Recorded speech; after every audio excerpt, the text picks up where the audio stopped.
everyone, now that a massive sauropod skeleton is on set today, it's time for the plague of madness to spread, I say. So it's time for the first layers of plasticine clay, I do say.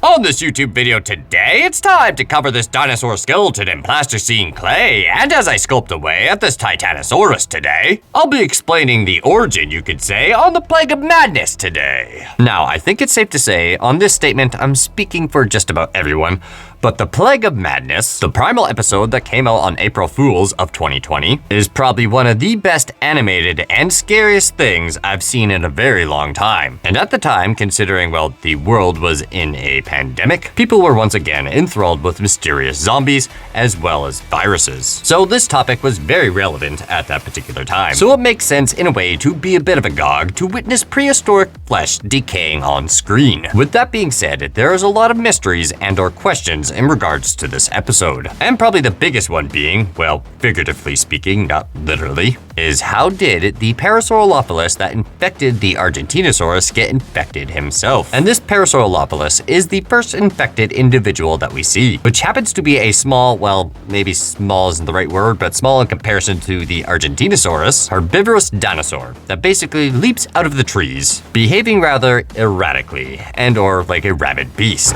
And our small in comparison plant-eating dinosaur here decides he wants to try a slightly more carnivorous diet, and then promptly decides to bite a chunk out of the sauropod's leg. Now, unfortunately, it doesn't take too long for this long-necked dinosaur named Toothfoot to become severely infected. Now, the real big question for this scenario is, how did the Parasaurolophus get infected? Did the sickness start with him, or were there others? How did it all start, and what exactly is it? To find out the mysterious origins of the Plague of Madness, we have to diagnose what it could potentially be. Now, unfortunately, this is where we're going to take a trip into reality. So we'll be leaving the realms of fiction in order to properly diagnose this disease. So unfortunately, there are many different ways an illness such as this can be brought about. Some of the real-world zombie examples can be a fungus and or perhaps a parasite, and or perhaps just a horrible genetic mutation, which we've been covering a lot of those lately. Another good example of this would be chronic wasting disease, which is typically found in ungulate animals, aka, well, things with hoofs, such as moose, elk, and deer. And this disease does cause the deer to exhibit zombie-like traits.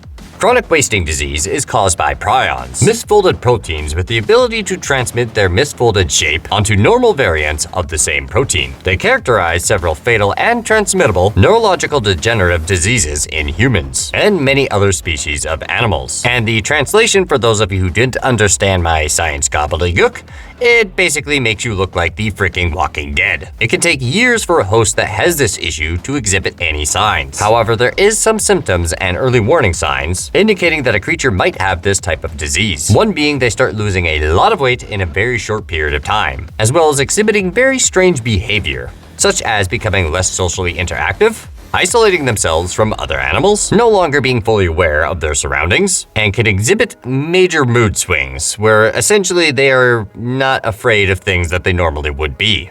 Animals that are also diseased may exhibit increased drinking, as well as urination and excessive salivation, which is basically right on point with what we saw in the Plague of Madness. Now, the reason for this is because the disease eventually starts eating holes in the brain, as well as infecting the spinal cord and other tissues of the infected host.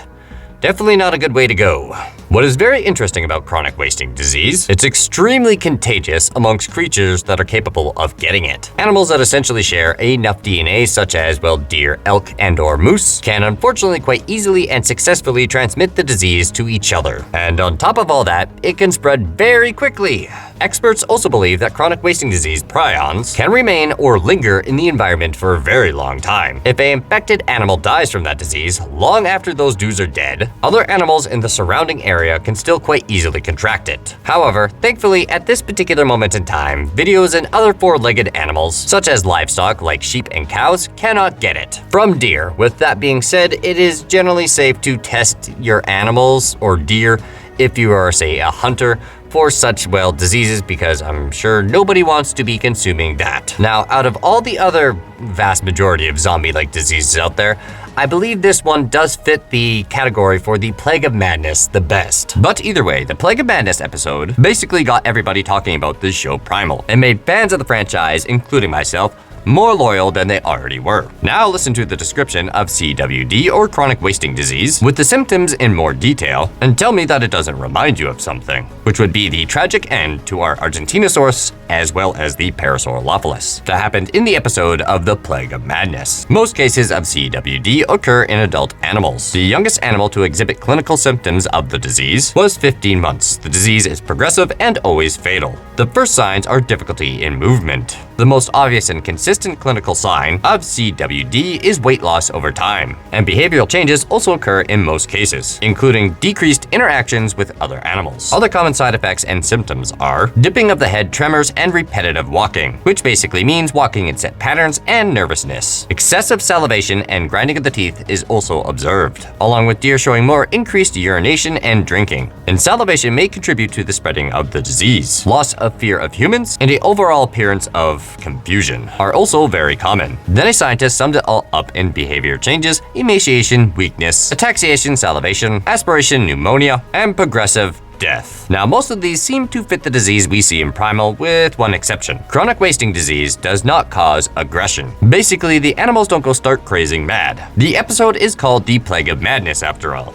And even when you consider the other forms of natural zombies, such as the ant and fungus mixture that everybody knows about already, and a wasp that leaves its larva inside a caterpillar, those poor creatures are directly taken over by an entity. So in other words, basically there is a direct interaction with another species, like the wasp hijacking the caterpillar, or the ant being taken over by the fungus, which instructed it to change its behavior, which causes it to go to the very top part of the canopy so it can die and spread the fungus all over and even more further. The only other natural occurring zombie occurrence that we are aware of is chronic wasting disease. However, that doesn't exactly exhibit the extreme behavioral changes or aggression, definitely not to the degree of what we see in the Plague of Madness. Now, unfortunately, the only thing that we can find that is rather close to this is a fairly common disease. And in all honesty, it deserves to be called a zombie disease far more than any of the others I've described thus far. And that just so happens to be, well, rabies. The symptoms of rabies include fever, headaches, excessive salivation, muscle spasms, as well as mental confusion. Now I'm going to describe things in just a bit more detail. And even though these symptoms are technically based on the symptoms of people, it seems to affect animals in a similar way. So at this point, I'm just going to refer them as host. The host creature will experience excessive pain in the muscles in its entire body. It will also experience dizziness and fatigue, fever, loss of appetite, or malaise. And malaise means an overall feeling of discomfort. Now, this is where things get far worse, because rabies also affects the host psychologically by causing delirium or fear or hallucinations. The host will also experience muscle spasms and paralysis, and will experience on a sensory level pins and needles, as well as sensitivity to light. But wait,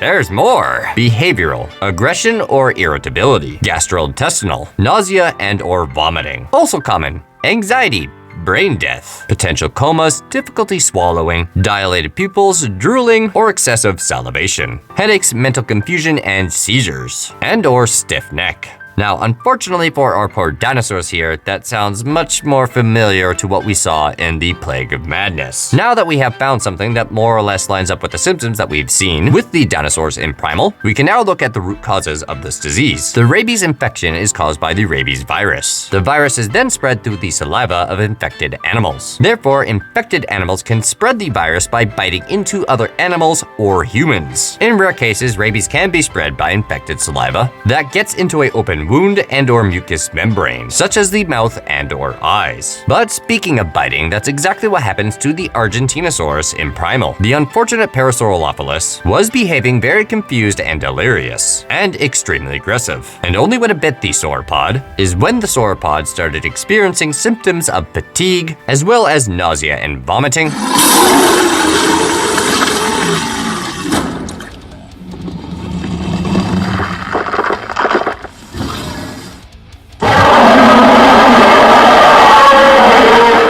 unfortunately our Argentinosaurus also exhibited symptoms of extreme thirst to eventually stopping eating and drinking altogether, respiratory problems as well as aggression, as well as irritability. So basically, the dinosaur had rabies, the disease that basically causes inflammation of the brain in humans and other mammals. And unfortunately, the end result is almost always nearly death. However, as a quick side note, there has been some survivors of this disease, but unfortunately the only way they made it out was medically induced comas. And even then, there were severe complications to their mental status afterwards. Now, all of this still leaves us with one big question remaining. How did the Parasaurolophus get rabies in the first place? So basically, in order to diagnose what happened to this dinosaur, we're going to take a look at the real-world counterpart of this infection or disease. Rabies has been known about since 2000 BC. The first known case or recorded case of rabies was found in a dog, but that was in circa 1930 BC. And during this time frame, they announced that owners owning dogs showing symptoms of rabies should take preventative measures from being bitten. Basically, the virus seems to have originated in the old world. Now, with the first recorded case of rabies being a dog, it should be mentioned that about 91% of cases of rabies are found in wild animals. And the most prevalent animal that it is found in happens to be bats, coming in at 32.2% of all cases. Now, the reason that this statistic is important is because the Blood Moon episode in Primal featured none other than, well,